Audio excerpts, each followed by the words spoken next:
পুলিশের যে officer Mamun AC, তাকে ভিলেন বানানোর চেষ্টা আজকে প্রত্যেকটি মিডিয়া, প্রত্যেকটি সংবাদপত্র চেষ্টা করেছে তাকে ভিলেন বানানোর জন্য।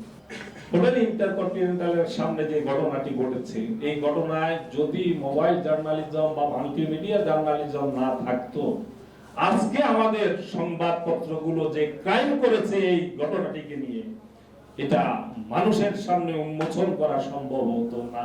মাল্টিমিডিয়ার ভূমিকা জুলাই অভ্যুত্থানে কি ছিল? এক কথায় আমার উত্তর হচ্ছে, মাল্টিমিডিয়ার ভূমিকা জুলাই অভ্যুত্থানে সত্যিকারের মিডিয়ার ভূমিকা ছিল। যখন আমাদের ট্র্যাডিশনাল মিডিয়া, সংবাদপত্র, টেলিভিশন গুলো খুললেই দেখা যেত সবাইকে, যারা আন্দোলনকারীদেরকে জঙ্গি, সন্ত্রাসী হিসেবে চিহ্নিত করার জন্য হেন কসরত নাই একটি টেলিভিশনের পর্দায় তখন দেখা গেছে। সংবাদপত্রগুলো দু একটি বাদ দিলে বাকি সবাই তখনকার কোথায় গাড়ি পড়েছে, কোথায় ভবনের উপর কি হয়েছে, ওই ভবনের জন্য, ইট পাথরের জন্য সংবাদপত্র এবং মিডিয়ার যে আহাজারি, তার বিপরীতে সত্যিকারের আন্দোলনের চিত্র পাওয়ার জন্য মাল্টিমিডিয়াকে আমাদেরকে অবলম্বন করতে হয়েছে। মাঝে মধ্যে বিঘ্ন ঘটেছে ইন্টারনেটের কারণে, এটা সত্য, কিন্তু ইন্টারনেটের বিঘ্ন ঘটলেও সেই ফুটেজ গুলো পরবর্তীতে যখনই ইন্টারনেট চালু হয়েছে তখন কিন্তু আমরা পেয়েছি এই মাল্টিমিডিয়া সাংবাদিক বন্ধুদের সুবাদে। যে কারণে ইন্টারনেট নিয়ন্ত্রণ করেও শেষ পর্যন্ত এখন যে তাদের গণহত্যা, শেখ হাসিনার যে গণহত্যাযজ্ঞ, সেটা কিন্তু আর লুকাতে পারেনি, পারছে না। এই কারণেই যে মাল্টিমিডিয়া সাংবাদিক বন্ধুরা সম্প্রচার না করতে পারলেও, প্রচার না করতে পারলেও তাদের কাছে সেই ফুটেজ গুলো ছিল বলে এখন এই গণহত্যাকারীদের চিহ্নিত করা যাচ্ছে, তাদের বিরুদ্ধে ব্যবস্থা নেওয়া যাচ্ছে। এটা আমি মনে করি বাংলাদেশের সাংবাদিকতায় নতুন মাত্রা। আমরা বাংলাদেশের সাংবাদিকতার চেহারাকে যেভাবে দেখে আসছি এখন থেকে 2 যুগ আগে, 1 দশক আগে যেমনটা দেখে আসছি, বর্তমান বাংলাদেশের সাংবাদিকতা কিন্তু সম্পূর্ণ ভিন্ন।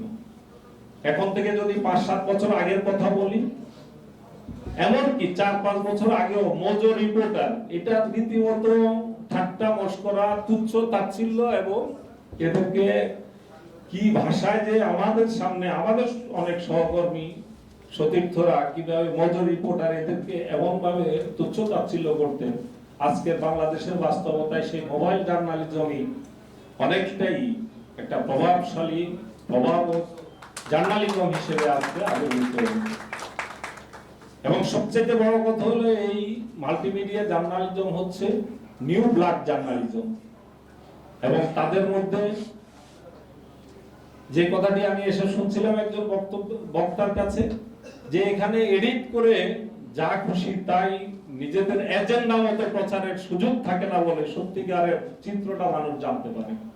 সর্বশেষ একটা চিত্র যদি দিই, গতকাল যে হোটেল ইন্টারকন্টিনেন্টালের সামনে যে ঘটনাটি ঘটেছে, এই ঘটনায় যদি মোবাইল জার্নালিজম বা মাল্টিমিডিয়া জার্নালিজম না থাকতো, আজকে আমাদের সংবাদপত্রগুলো যে ক্রাইম করেছে এই ঘটনাটিকে নিয়ে, এটা মানুষের সামনে উন্মোচন করা সম্ভব হতো না। আমি আজকে সকালে এটা নিয়ে আমার ফেসবুক আইডিতে আমি একটি বিস্তারিত স্ট্যাটাস দিয়েছি। কি দুর্ভাগ্যজনক, আমরা ভিডিওতে দেখছি যে কিভাবে পুলিশের উপর তারা ঝাঁপিয়ে পড়লো। পুলিশের যে অফিসার মামুন এসি, তাকে ভিলেন বানানোর চেষ্টা আজকে প্রত্যেকটি মিডিয়া, প্রত্যেকটি সংবাদপত্র চেষ্টা করেছে তাকে ভিলেন বানানোর জন্য।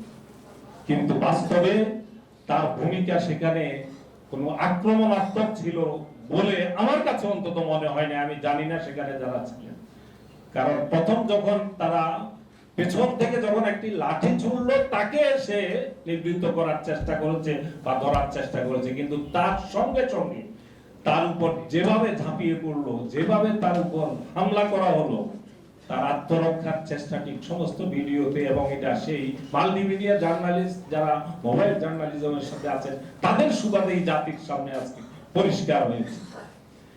সুতরাং আজকের বাংলাদেশে এসে আমাদের যদি এই জার্নালিজমকে আমরা খাটো করার চেষ্টা করি, যদি আমরা তুচ্ছ তাচ্ছিল্য করার চেষ্টা করি, সেই সুযোগ আর নেই বলে আমাদের প্রত্যেককে সেটা অনুধাবন করতে হবে। আমি একটু দেরিতে এসেছি, আমি জানি না কি সব দাবি দেওয়া সম্ভবত এখানে উত্থাপন করা হয়েছে। দাবি দাওয়া থাকবে, আমাদের সংবাদ কর্মীদের বঞ্চনার কোনো শেষ নাই। আজকে যারা মাঠে ঘাটে জীবনের ঝুঁকি নিয়ে মাল্টিমিডিয়া জার্নালিজমের সবচেয়ে বড় ঝুঁকিটা হচ্ছে জীবনের ঝুঁকি। কারণ তাদেরকে মাঠে না থেকে, গুলির মুখে না থেকে, টিয়ার গ্যাসের মুখে না থেকে তাদের সাংবাদিকতা করার কোনো সুযোগ নাই। সবচেয়ে বড় ঝুঁকির জায়গাটি এটি। সেই জায়গাটাতে তাদের এই ঝুঁকির বিষয়টি বিবেচনা করে যে সংবাদ মাধ্যমগুলো আজকে মাল্টিমিডিয়া জার্নালিজমের মাধ্যমে তাদের রেভিনিউ যেখানে দোষে গিয়েছিল, সংবাদপত্র বিক্রির রেভিনিউ যেখানে তলানিতে চলে গিয়েছিল, টেলিভিশনের দর্শক যেখানে তলানিতে চলে গিয়েছিল, সেই জায়গাটাতে আজকে মাল্টিমিডিয়া দিয়ে এক একটি প্রতিষ্ঠান আজকে বেঁচে আছে। তাদের সেখানে অক্সিজেনটাই হচ্ছে আজকে অনেক মিডিয়া, অনেক সংবাদপত্রের অক্সিজেনটা হচ্ছে আজকে এই মাল্টিমিডিয়া জার্নালিজম, মাল্টিমিডিয়া। সেখানে তাদেরকে কতটুকু মূল্যায়ন করা হচ্ছে এবং তাদের যে প্রাপ্যটা ঠিকমতো বুঝিয়ে দেওয়া হচ্ছে কিনা এই নিয়ে আলোচনার অবকাশ রয়েছে।